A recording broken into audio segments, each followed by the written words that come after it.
Welcome to the Coaches Table Podcast, where coaches come to grow personally and professionally through real-world application and online education.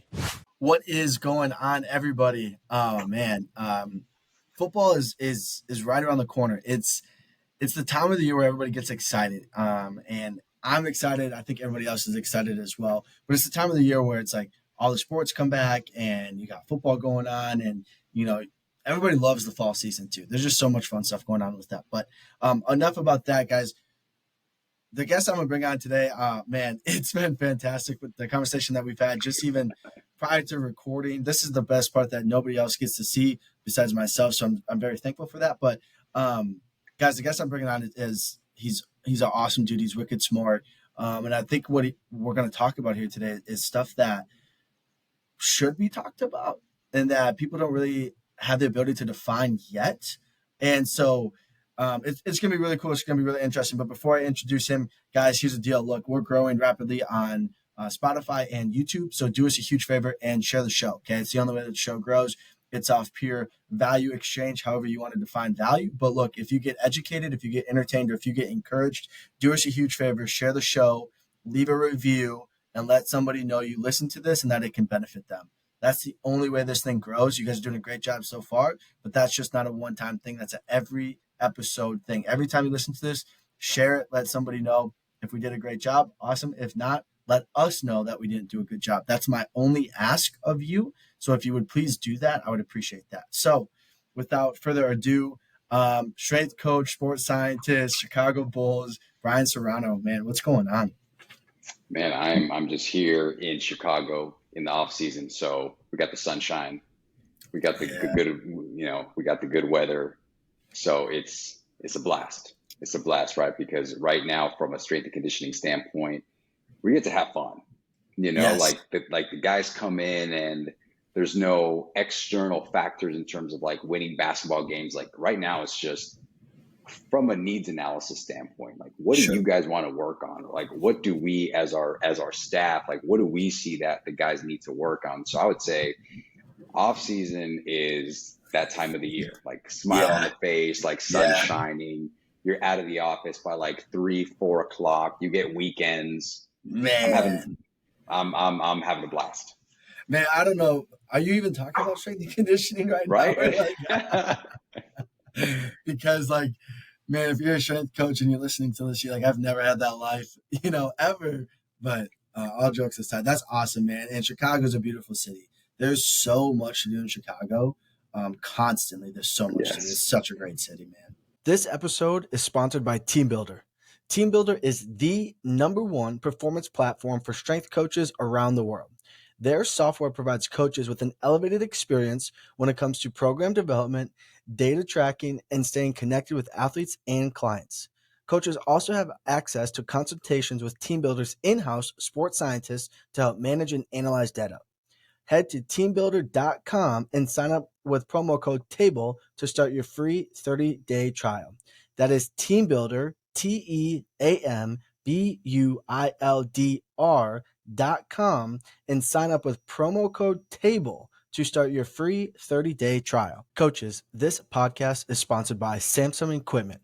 They have been providing elite strength training equipment and professional weight room solutions since 1976.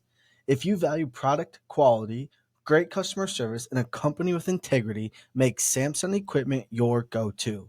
Visit them at samsungequipment.com and let them know the Coaches Table Podcast gave you a seat at their table. That is Samsung Equipment, SAMSON Equipment.com, and let them know the Coaches Table Podcast gave you a seat at their table. 100%, man. Like, I think one of the coolest things, so I really like house music and electronic dance music. So here in Chicago, I'm in Candyland, right? Like, this is so much fun, just like going out to some of my favorites like Smart Bar and Spy Bar. But you essentially, for everybody out there that's in the world of like dance music, just quick, you get Vegas level DJs in Chicago every weekend. Absolutely. All the time. Yes. Yeah. And it's crazy. First of all, if you've never been to like an EDM concert, 100%. okay, Yeah. you need to go because they are unforgettable is just a way to describe them. They're fantastic. And it's But a good vibe and everybody's nice, right? Like it's not like I remember yeah, going to the clubs when I was 21 or 22 and just like like that like yeah, masculine energy where it's just like yeah, people are trying to, it's yeah, not that. yeah, It's an awesome time. So yeah. yes. Yeah, you're just literally vibing the whole time. And if and like what's great, okay, so like obviously in strength and conditioning, we all listen to like music a ton, and whether that's by choice or by force, right? The weight room just is it's a music central place, right? And so it's really interesting because it's like depending upon where you're at, it's typically always rap music predominant, right? Because athletes can't listen to country music or like they can't train to that or I can't whatever, either, right? but that's Yeah, neither here nor there. yeah, but it's like I tell you what, if you've never listened to EDM music, like good EDM music too, and you put some on, you're like, yo, I could listen to this every day. This is good. This beat is good. The vibe is good. Like, what's going on? And it just does something to you, what like music is supposed to do. But it's not the same like rap stuff. I mean, I hear Drake 50,000 times a day, and it's no shot at him, but it's like, come on, man, like, it's just a different vibe. I love it. I'm a huge fan of it. No, man, like it's always nice to sprinkle in something a little different, right? And I think that's what's so cool about our staff. For example, like our head coach Jeff is a country guy. Yeah, I can't do that, and that's okay, right? Because then I right. come in with the John Summit, the Gorgon City, and then someone else Yeah, will come in with like Red Hot Chili Peppers and Sublime, and it's fun. But no, I think you have a great point that the weight room is one of those yeah, places where if it's a good vibe, like good things will happen. And if it's not, yeah, the athletes will immediately let you know, like, hey, that's not it, coach. Not yeah, it. yeah, You yeah, know? yeah. If you put a song on they don't like, you are definitely hearing about it, and it's not later. It is right then and Yep. there. And it's like, next, change the music, cut that up. Coach, let me get ox. And it's just like, man, it's crazy. Um, it's so cool. I will say though, I do listen to some Christian rap too, and that just hits differently because obviously it's not about some of the other rap songs, but it's got great beats to it, and it's kind of fun just to like slow things down or speed things up. It's if you've never done it, huge fan of it. Try it. Maybe you like it, maybe you don't. But it's sometimes a different vibe is just really good. Or you go 80s, 90s rock. If you go 80s, 90s rock and people aren't going to that, like they got to get out because you can't go wrong with that. But man, so Brian, for those of you that don't know, I found Brian on Instagram, and if you aren't following him, first of all, I think you're doing yourself a massive disservice. But what he's putting out there, to me, is extremely fascinating because it to me it's an insight of what should be and what will come in the sports science strength coach world. um, and that's why I'm super fascinated about it, and I think I could sit here and ask you questions for several hours. But it's I mean, heck, we talked for a full hour prior to, right? And so like, but why I think it's fascinating is because I think it's next level. You're doing a bunch of things, whether it's statistical analysis, whether it's data modeling, data engineering, whether it's utilizing AI, and you're utilizing it in the context of, in this example, basketball. But you're putting the two, three, four, five pieces together with tech, training, programming, and now all the analytics component to it. And I just think that's really fascinating. My question to you once we get started is like, how did you even get into it? Because I think it's always a great to see where people started and how they got interested in that stuff. Yeah, no, 100%. And let me just say, it's an honor to just speak about sports science and strength conditioning and all that. So I have a huge amount of respect for, you and what you do because as you know, running a podcast is not easy, right? So Yeah. it's always cool to just kind of talk to people in the same field, but that are doing so much different things. Like I would love to, it's like in theory, I would love to have a podcast and just talk about things and connect with people, but that's the front end. That's what I Yeah. want to do. Yeah. What I don't want to do, right, is like understand how to do a studio or do a Zooms meeting or edit or have all that stuff. So huge, huge shout out to, you, man, and everything you're doing.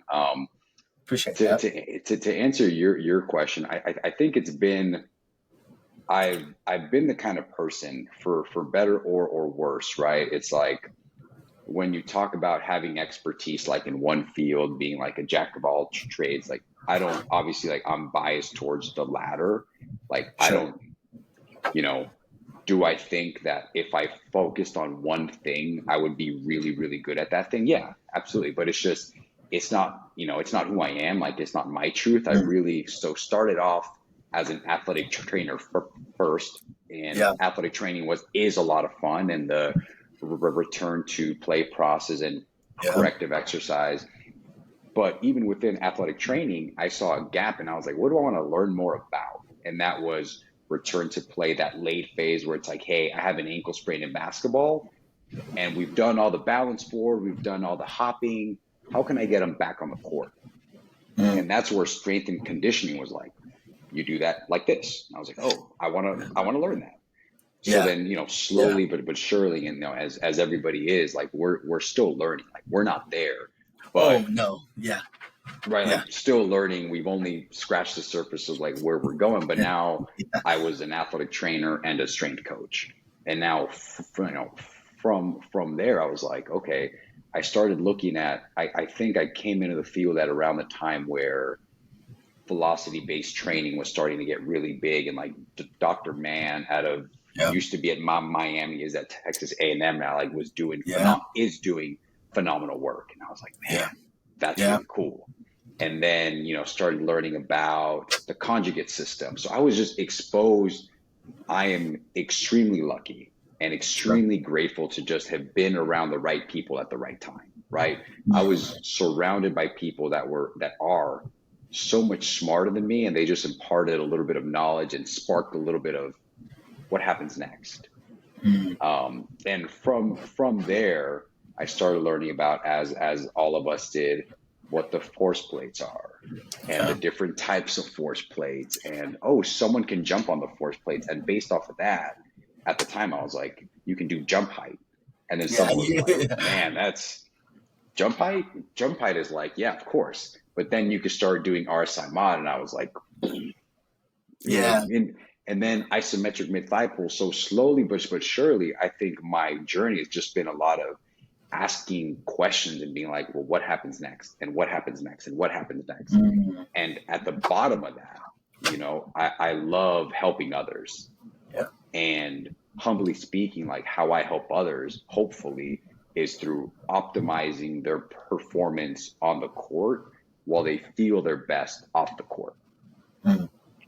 So off of that, right, it started off with the curiosity of like, hey, let's see what Excel can do. And Excel is great Yeah. at giving you averages, and you can learn how to sort and Yeah. do small functions.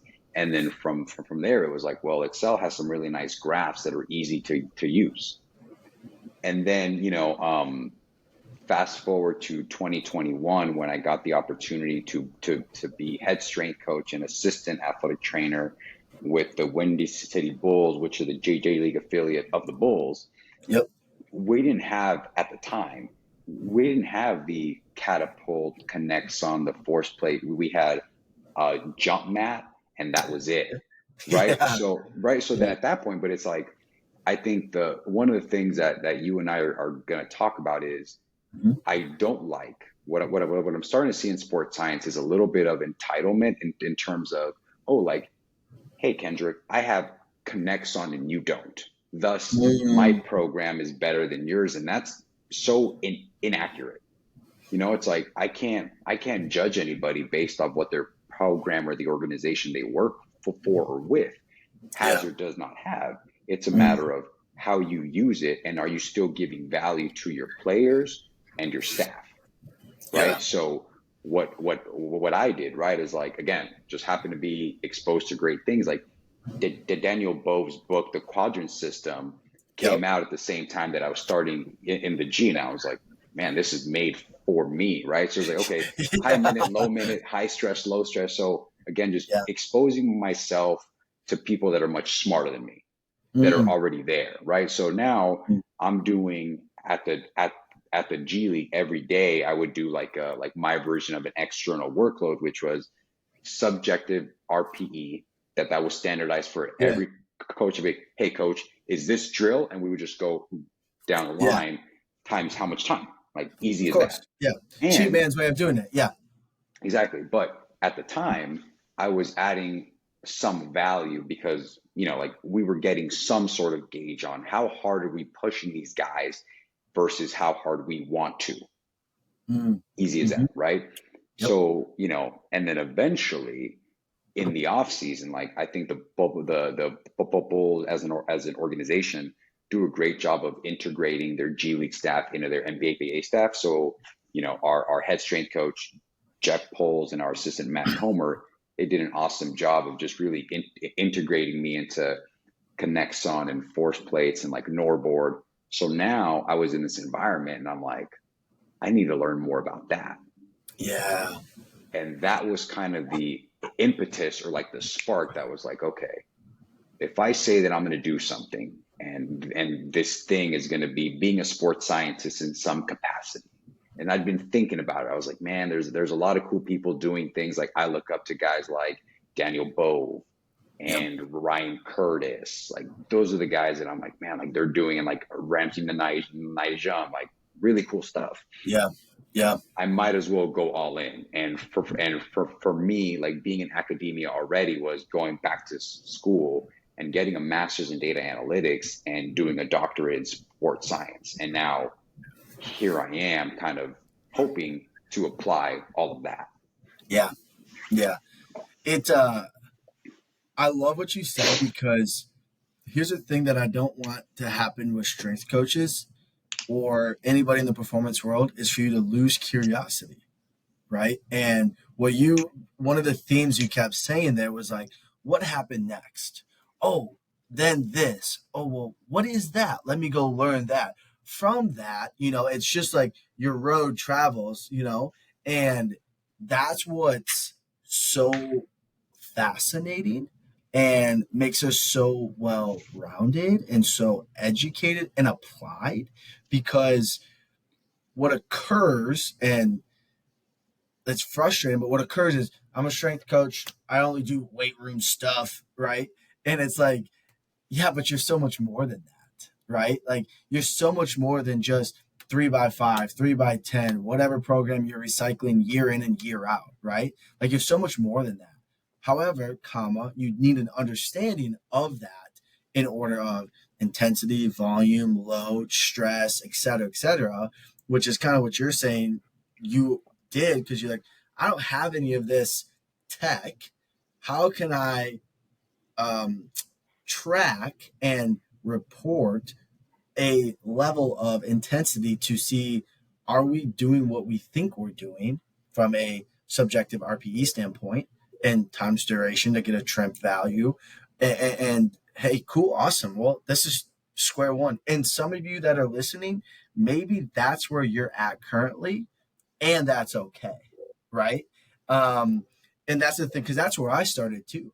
When I was at a D2 level with 7 teams making $500 a month, that's what we did, right? Like, because that's Yep. all we had. That's literally all we had. So I was like, well, this is an easy way to do it. We're getting it after training, we're getting it after practice, and we're going to see the total. Simple, right?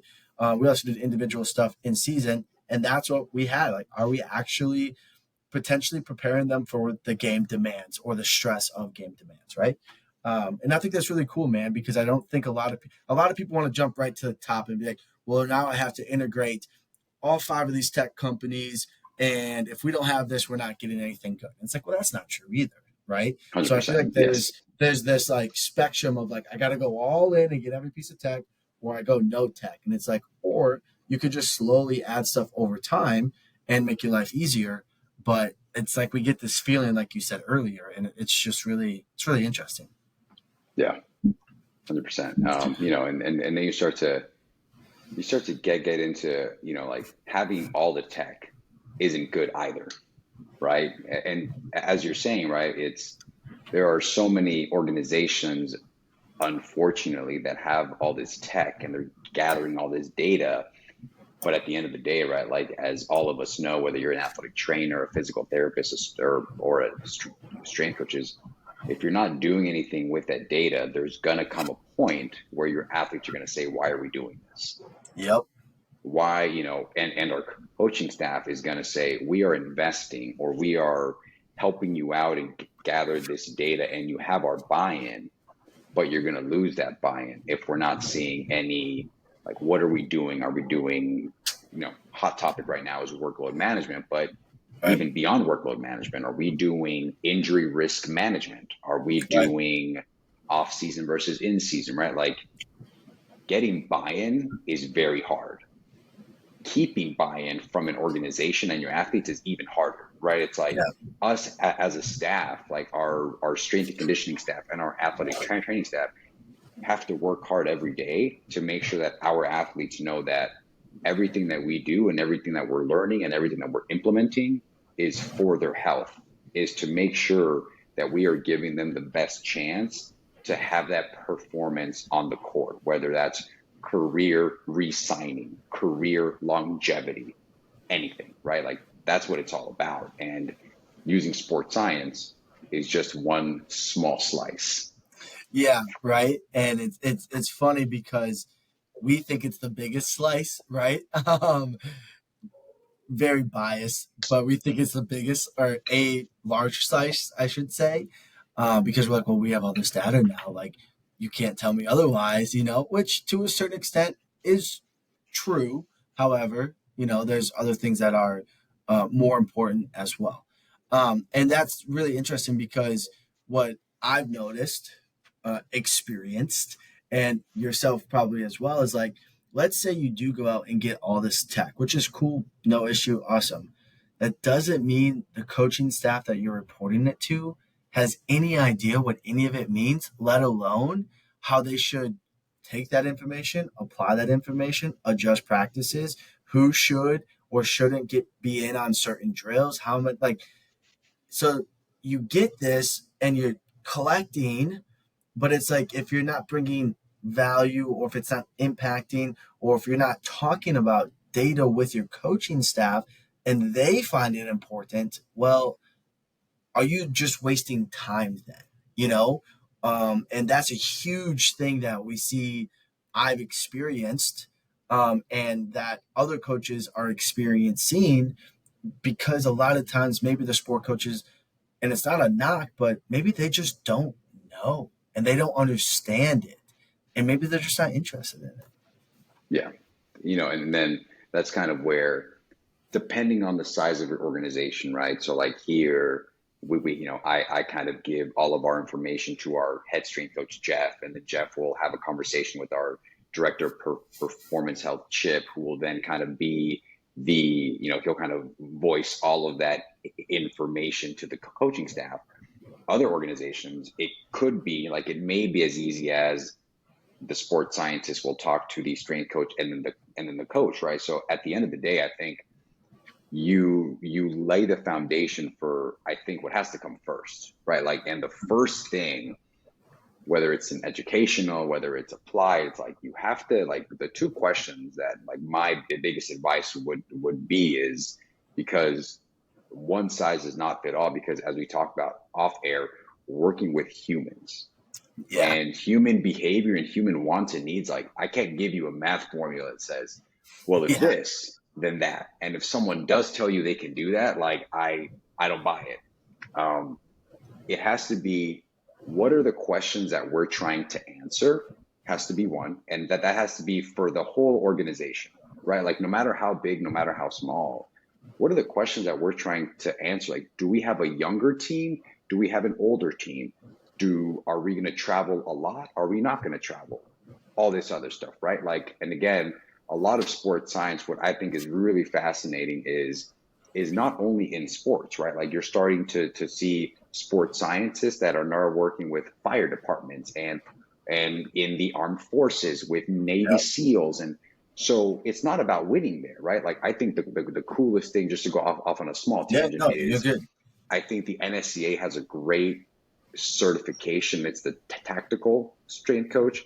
And my biggest takeaway from that certification is just that law enforcement athletes or the tactical athlete, they have no off season, as you would know. You have to be ready year Yeah. round for Yeah. the fire, the mission, the structure, whatever it is. And like I think that's the one thing that I brought back with me to working with just everyone is that like what are the questions that we're trying to answer and how are we going to do that? Right? Like who are we working with? Are we working with in basketball guys and girls that are a little bit taller, that their limbs are a little bit longer. So maybe when we do a deadlift, we do it off of a raised surface rather than on the ground. Maybe we do Right. a safety bar squat, but you wouldn't know this if you just walked in and you said, man, I have velocity based training and this is what we're going to train today. It's like, right. And I feel like a Yeah. lot of younger strength coaches and younger sports scientists, like it's not a knock on them, but it's more of a knock on our academic system.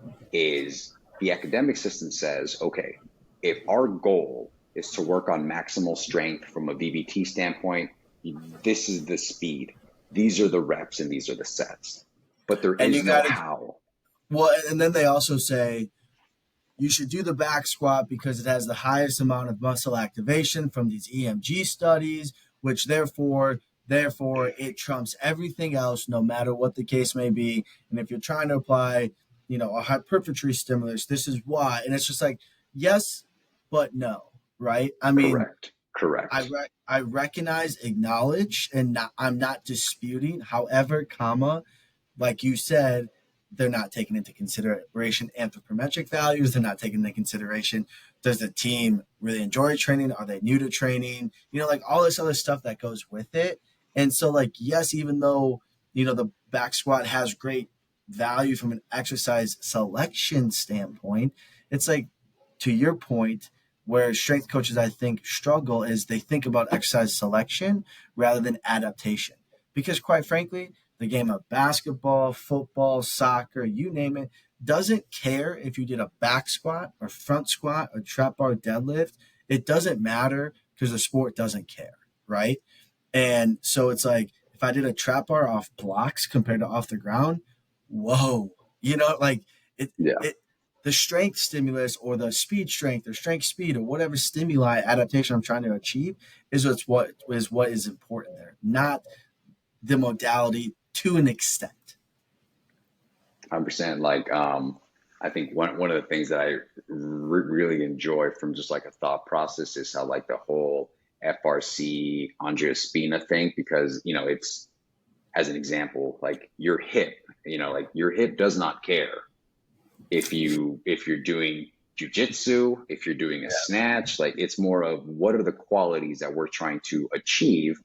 And in Mm-hmm. basketball, and I would argue in any other facet, is just to maintain a strong, healthy, robust joint that can express power in all these ranges, that can express strength in all of these ranges. And you can get a little bit of information by doing X, Y, and Z. What that X, Y, and Z is for everybody is going to change, Yeah. right? But at the end of the day, what are we trying to do with data and with sports science? We're just trying to add a little bit more information, right? Like as we talked about, a lot of the times we start getting into, instead of learning what a mean is and what an average is, I want to learn what the linear regression is. And it's like, that's cool. But let's start off like understanding like how to compare two groups. How do we compare two groups? You Yes. can then start doing XYZs and making different tangents. Like that's great. But if you don't have the basis as you would with strength and conditioning, like I'm not going to have you do a full snatch if you can't overhead squat. But a Right. lot of times we have like younger sport scientists that are getting in the field of like, man, I can do a regression on all these variables, and then I can start to make assumptions and doing predictions. And it's like, but before that, how do you even compare two groups? Like, how do you know if the data is normalized? Like small stuff like that, Yeah. right? Well, and it's like it goes back to what we talked about, off air, right? And 3 years ago, the buzzword, if you will, is, oh, high performance model. Are you a high performance model? And what that really essentially boiled down to is like, are you communicating with the other departments and on a shared understanding, right? And so now it's funny to your exact point of what you just said. And I mentioned this a little bit ago, but it's like when we look 3 to 5 years down the road, where are we going to be? Because, and you'll bring this up, and I don't want to put words in your mouth, but if we're only bringing sports scientists or teaching sports scientists how to be sports scientists, and yes, they can do all these linear regression models and assumptions and utilize AI, and that's great, and there's value in that. However, if they don't understand training, if they don't understand, all these other factors that come into it, are we then not putting ourselves back into a silo approach? Because if I bring a sports scientist in and they only care about the sports science and RSI mod or whatever other variable they're collecting, all has merit and value. However, if they don't understand the factors that influence that, training, practice, sleep, nutrition, athletes with money, athletes that don't want to do what you want them to do, how to control all of that stuff, are we just not going back into a solid approach where the sports scientist is like, I only care about this one thing? And it's like, well, that's great, but all this other stuff that goes with it. And it's just really interesting. I know we kind of chatted about that a little bit ago, but it goes to the point that you just said, right? I mean, it's I don't know. It's Yeah, no, weird, but 100%, right? And then on that, right, just because I'm in academia too, it just now my mind starts going as we talked about, right? Is like, where does the academic model step in to like what is standardized as like sports science, right? It's like there's been, I think the NSCA is doing a great job of starting to standardize a little bit about what a sports scientist is and defining it through their CPSS certification. Like, I think that's a great start. yeah, Duncan French and Lorena Torres Ronda like did a great job on the book. And then we have Ben Gleason, who just wrote two papers on like what it means to be a sports scientist. But where does the educational model like walk in? So if I get a master's in sports science, sure. what am I going to learn? Mm, Right? Like, am I going to bias force plates? Am I going to bias like the theory of it? Is it going to be internship based? And I think that's where, like, those are the questions that we will then, that are going to start being answered because, as you said very, very well, is you can't have a sports scientist that only does sports science, because then I would argue, then they're a data analyst and yep. then they're in the front Mhm. office, and Right. that's fine, but you can't influence, right? Like, I wanted to be a sports scientist because I wanted to influence a small amount of like what would happen of, Mhm. if this, then that, a little bit of that, right? So like if someone Yep. using Catapult, using Connects on it, somebody played 30 plus minutes and they accumulated a high total sprint distance and mechanical intensity, I know that the next day is going to look easy. I think all of us can agree that if someone played that much, Yeah. but what does easy look like? And Mm, those are the questions that I am now trying to answer with like my research. And let me be clear, I'm not going to answer them, but I'm going to start the conversation about, let me bring in our athletic trainers. Let me bring in Arnold Lee and Mike Orr and be like, hey guys, what do you think? This player had this very high load. What do you see from a subjective standpoint? Do they have tight hips? Do they have restricted ankles? This is where we can really make an impact. And by we, I mean everybody, right? Our correct. entire staff working together, using the data.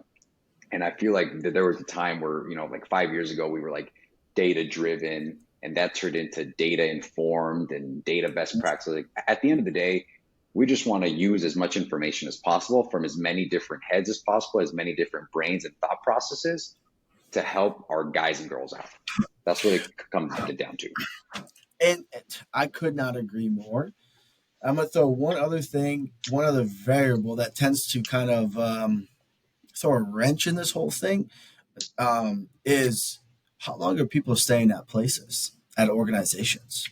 Because if me, you, and five others are on the same page, and let's say we're there 2, 3 years, 4 years, and we've built this bad boy out, and it's great, and we're cooking, because here's the thing: when we're working with data, sports science, it's not an overnight thing. It's a year, 2, 3, 4, 5-year process because you got to get normative data. And then, you got new players on the team. Well, what's his norm? You know what I'm saying? Like you start to Yeah. change all this stuff, but then it's also, well, how long is Brian or Kendrick staying at that place for?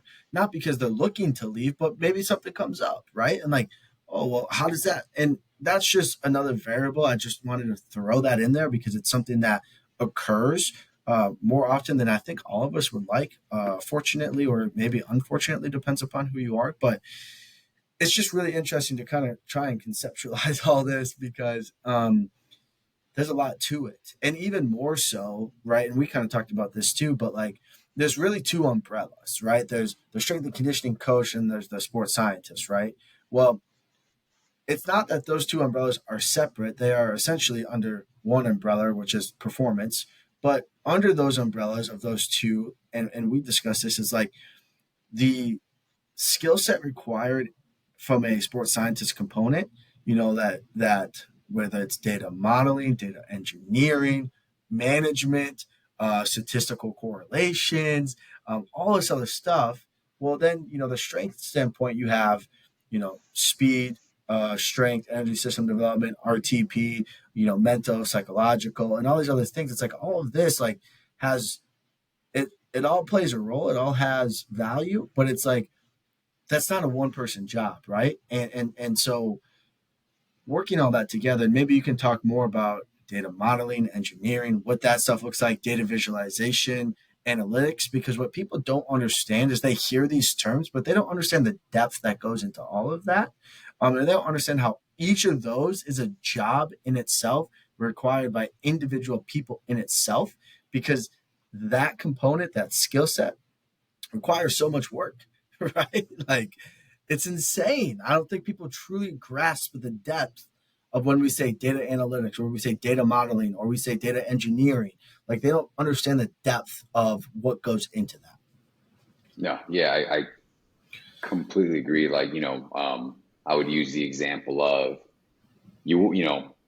in athletic trainers not expected to be an expert in dry needling and cupping and Graston and return to play. Likewise, a strength coach is not an expert in conditioning and yoga and like mindful work on top of Olympic lifting. Yeah. But from like a surface level, from like a face value standpoint, we just associate with sports scientists with being able to like do everything.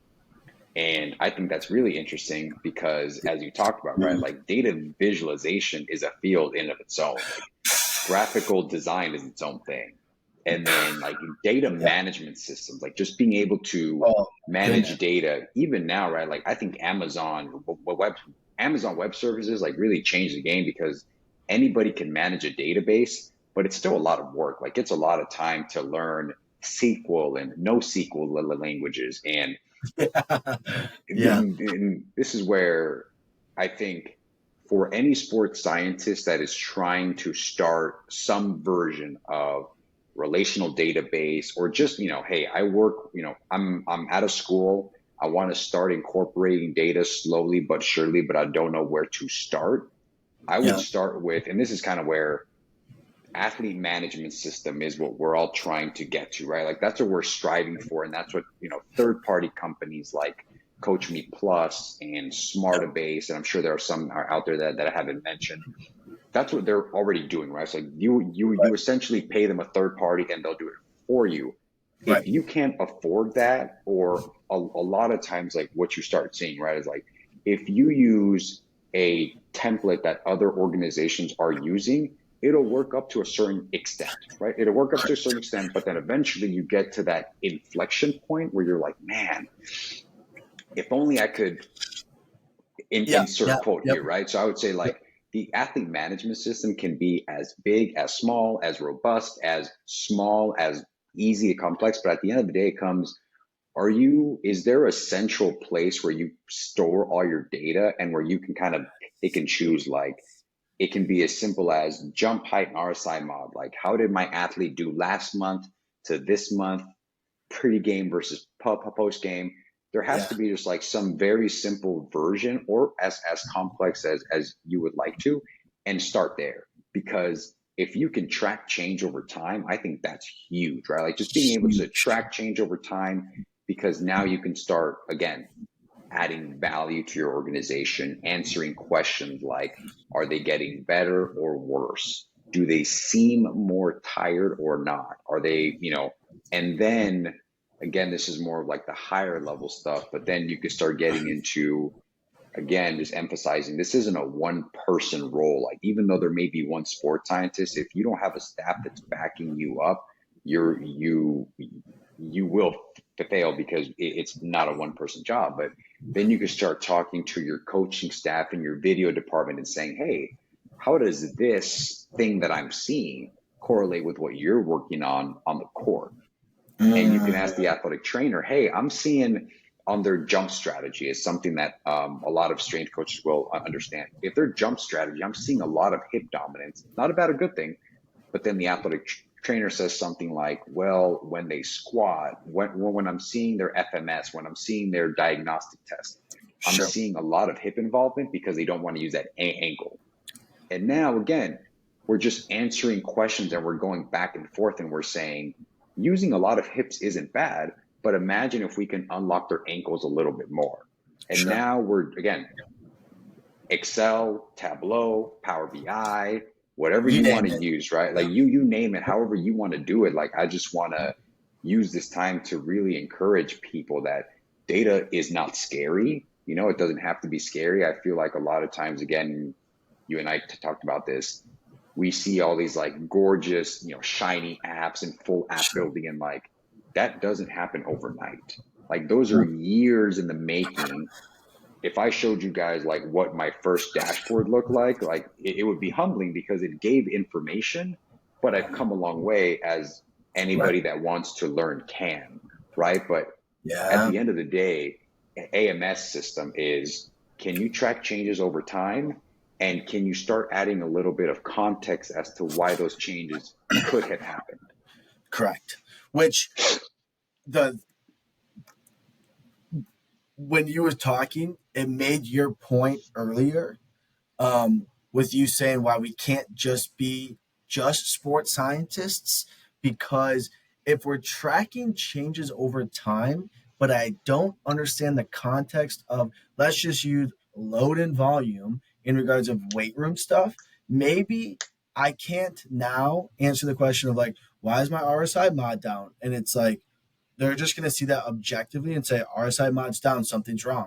And it's like, well, is it something's wrong, or was it that we increased volume by 12%, right, instead of 8% or 10%? Therefore, that limit, if you want to start talking about like minimum effective dose or maximum effective dose or all these other variables that go into programming, and you say maybe we push that upper quartile, or maybe that one individual didn't respond well to whatever new stimuli was occurring, because maybe that wasn't in our program for the last 8 weeks, which is causing him to go down. Like, you can't start to have that conversation.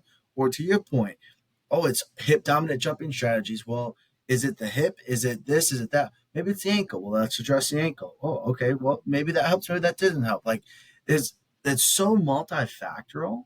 But if you only come in as just a sports scientist and that's the only thing you do, you can't have, I'm going to say, deeper level intellectual conversations amongst many other variables that occur, because you just may not understand. And that doesn't mean that person is dumb. It's just saying they don't have any context to everything else that's going on. 100% agree. Yeah.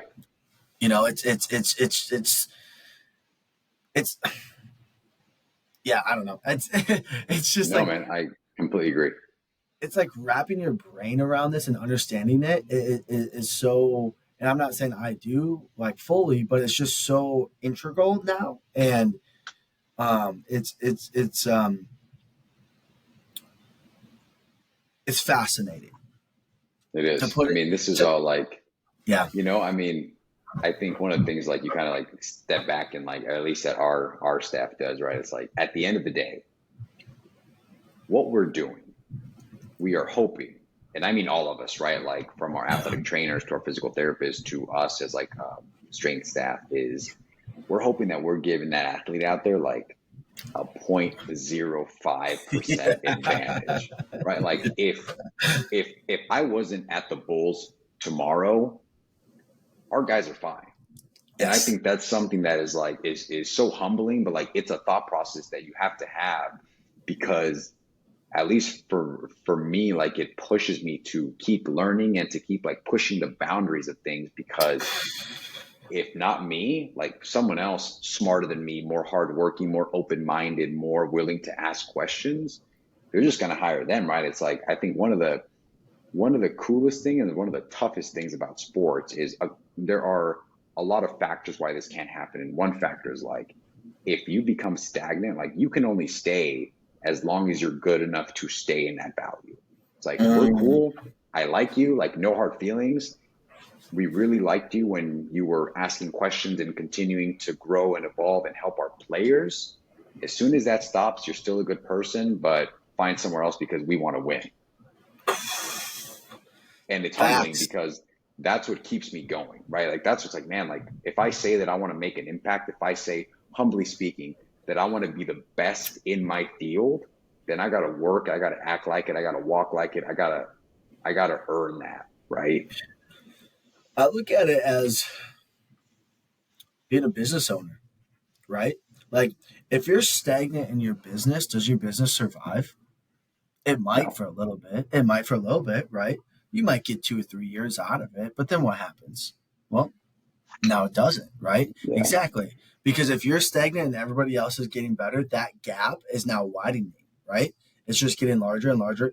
Like, and the more that I coach, the more that I run departments, the more that I learn, the more I'm just like, if you don't look at life as a business, or look at what you're doing like as a business and treat it as such, it's gonna die, right? And that means you got to water it. That means you got to plant the seeds. You got to have the conversation. What's the next thing? And that doesn't mean don't value what you are currently doing. It just means like you have to be looking at um, ways to continue to make you better. I look at it this way. Okay, so look at let's just take a step back and look at weight rooms across the board right now. Okay, so if you, whether it's Power 5, G5, Pro, doesn't matter. Let's just look at weight rooms across the board now, right? Turn the clock back 15, 20 years ago. What did weight rooms look like? Not that good, Yeah. right? Not like that. Yeah. Not like that. Okay, so what occurred? Over the 10 to 15, 20-year time frame, what occurred is we said, oh, well, we like this, right? Or this is the new standard. Okay, same thing in a business. This is our new standard from an automation standpoint. Great. We will now for always and ever have this in there because it makes our life easier, better, more aesthetically pleasing, whatever the case may be. Oh, well, 3 years later, we like this now, and this is built upon this foundational unit. Great. Well, guess what? This will now always and forever be in there, and you just build the building blocks, right? And so it's no different from a sports science standpoint, which goes to your point earlier.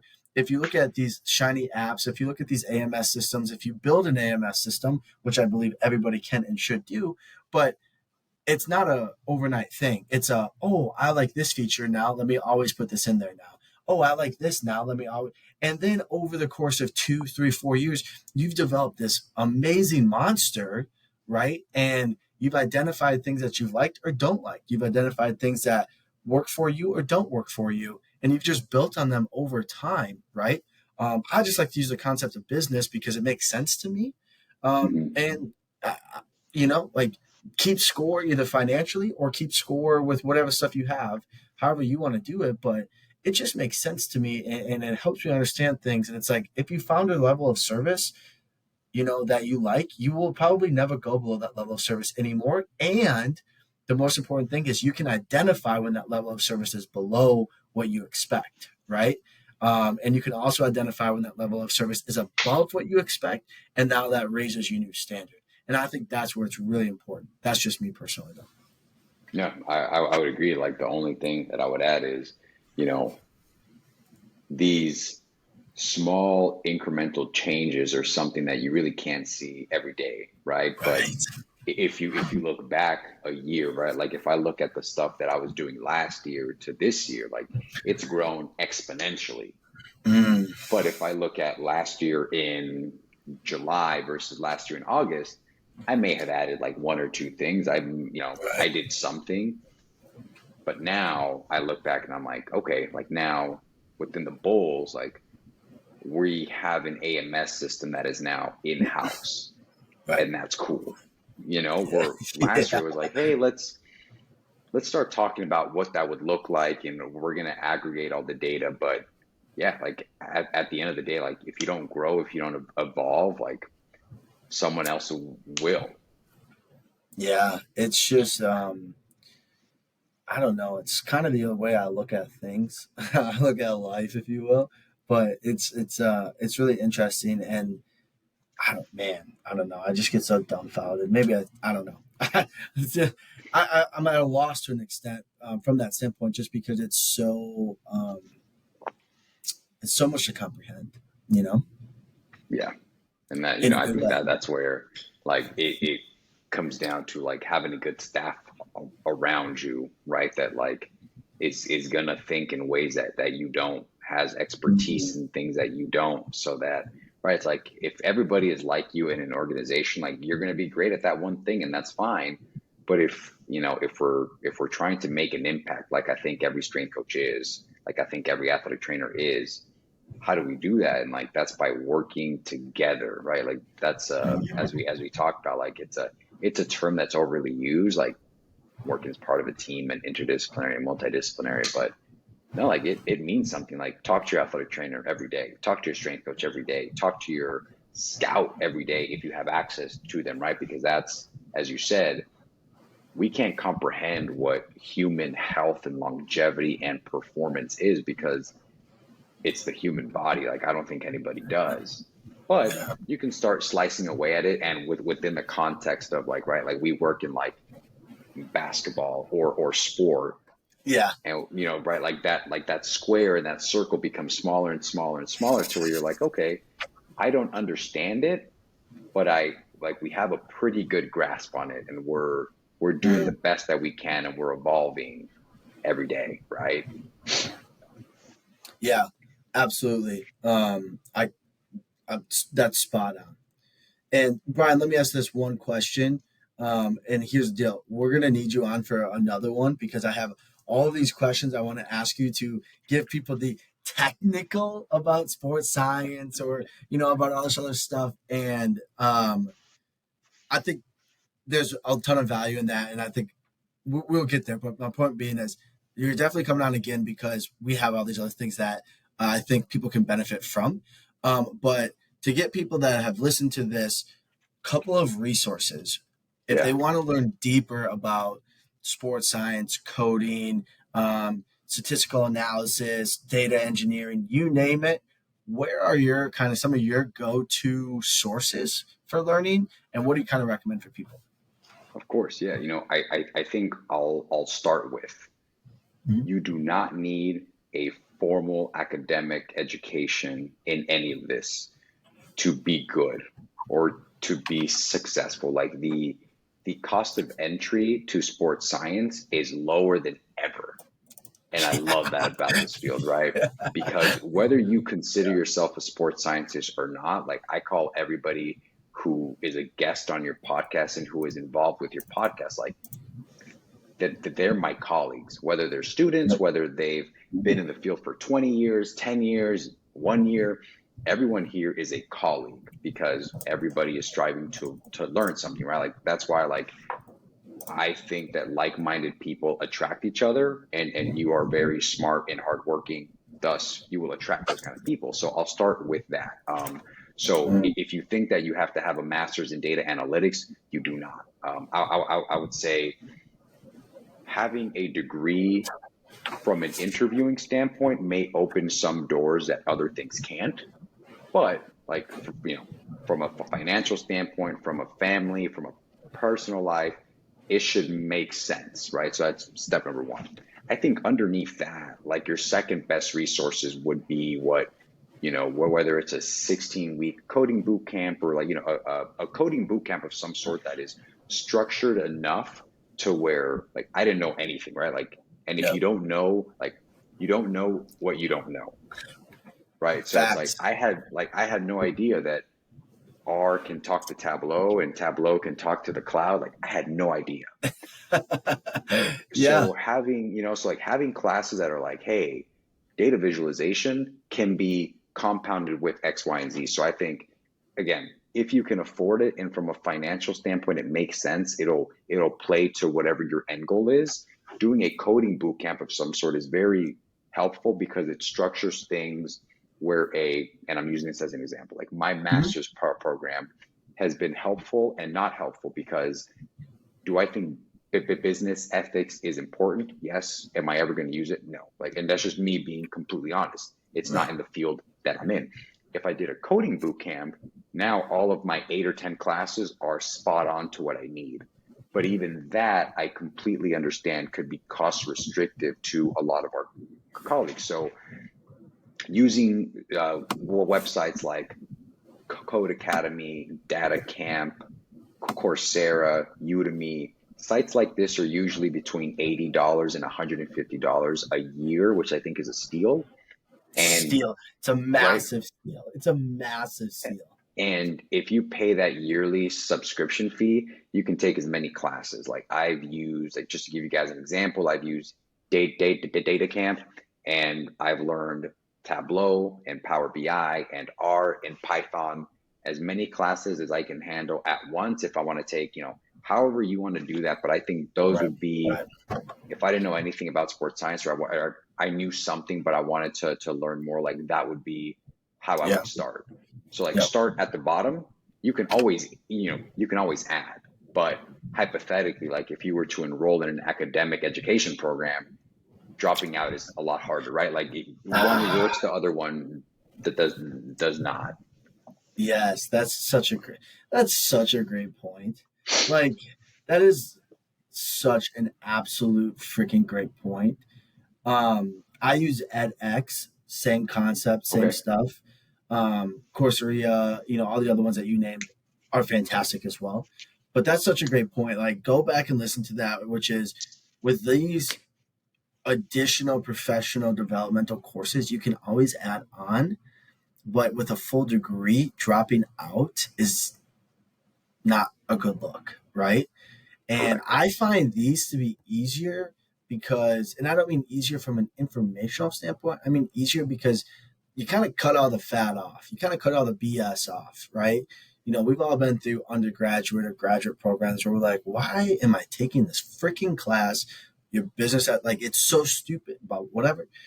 With these courses, you can drill specifically to I want to learn R, I want to learn Python, I want to learn Power BI. Here's an 8-week course. Here's the modules. Like, and it makes life easy, right? And I think that's very beneficial. I'm a huge fan of them. And you get certificates too, right? And that's a Correct. huge. Now, when you apply, here's my 5 certificates in X. That's pretty valuable as well. And some would even argue that some are better than the academic master's degrees and blah blah blah whatever. So, guys, if you're listening, he just gave you kind of like a cheat code to help you honestly boost your professional development tenfold because the courses are easy, they're fun, and understanding how to utilize those websites are so simple, like so simple. So, um, Brian, do us a huge favor. Let people know where they can find you on social media, and we'll have you on again, 1,000%. No, of course, yeah. I just want to echo that. I like love what I do. Like I am so passionate about sports science and strength conditioning and athletic training. I feel like when I was coming up in the game and in the field, it was so hard to like reach the people that I wanted to, right? Because I didn't have their email. Like getting someone's organizational email used to be so hard, right? Or like getting someone's like phone number used to be impossible, like Yeah. unless you really knew them. Where now, like now that I'm in a position and I'm so lucky to be here and work in basketball and work at a high level of basketball, like all I want to do is just have these conversations with as many people as possible. And just again, for me, Yes. it's sparking the questions because by asking questions is how we get answers. Like that's the only way around it. So please like email me. I'm pretty active on LinkedIn. That's Brian Serrano. I'm very active on Instagram. You can send me a Yep. direct message, and that's the underscore rehab underscore doc. But yeah, so if you have any questions, if you want to elaborate, share ideas, I'm all about it. Absolutely. Reach out to him. If you've listened, you know he's open to helping, open to learning clearly. And you know, heck, we've been talking for a hot minute now. And so I'm excited to continue it more because there's so much more depth, right? Like you said, we're just hardly scratching the surface here. And so I'm super excited about that. But I want to tell you that I do greatly appreciate your time, and I appreciate who you are, what you're doing, and everything from that standpoint. And I just want to let you know that because I think that's really important. And I think a lot of times people, don't hear that enough in the sports world. And so I just want to let you know that. And guys, if you go see him on social, regardless of engagement or not, this dude is wicked and smart. And I've learned a lot from what you post because it makes me think. And that's a great asset. And I just want to let you know that because there's people on there that blow up and I'm just like, you don't even know your way out of a paper bag, right? And it drives me insane. It really does. But I just want to let you know that because Thank you very much. Yeah, you put out some amazing stuff, honestly. And so I just want to let you know, thank you about that. And I appreciate that. So please continue doing that. No, 100%. Yeah. I mean, I think, as you said, right, like, like the last thing that I want to say is there are very few times in life where you can really, and this is in any field, where you can really be like, man, I'm happy, like I'm content, right? Like that is especially, I feel like, and we talked a little bit about this, about like the work-life balance thing where it's individual for everybody, but like I consider myself super grateful, super lucky, and super blessed that I am there. Like I'm where I want to be, not from a knowledge standpoint, like I want to keep learning and keep pushing the bounds of what we talked about, but I have a job that a lot of people aspire to get to, and if I can give back a little bit, then I'm happy. Yeah. Yeah. That's awesome, man. That is fantastic to hear. And I'm happy where you are at and I'm happy for you. And I think that's really, really, really an important point for people is, you know, your personal life as well. Like you're not just a strength coach. Okay. You're not just, you fill in the blank, right? Like, you have a life as well. And I think that's really important. So thanks for sharing that. But guys, hey, look, here's the deal. If you got something from this episode, do us a huge favor, share the show. Okay.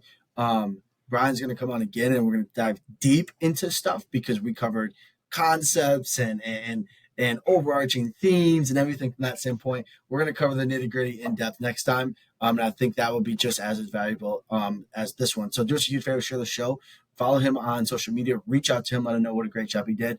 If we entertained you, educated you, or got you thinking or brought something up and you resonated with it, do us a huge favor, let a friend know and leave us a review. Okay. If this is good, let other coaches know that this was good by leaving us a review. That is very important because that's how people shop now is what are the reviews like? How are the reviews? How many reviews and how many stars? So if you like this, give us a review. That's very important to us as well. Brian, again, thank you. Appreciate you. Guys, we'll catch y'all on Yeah, likewise, bro. And guys, we'll catch y'all on the next one because this will be fun as well. So until then, we'll see y'all later.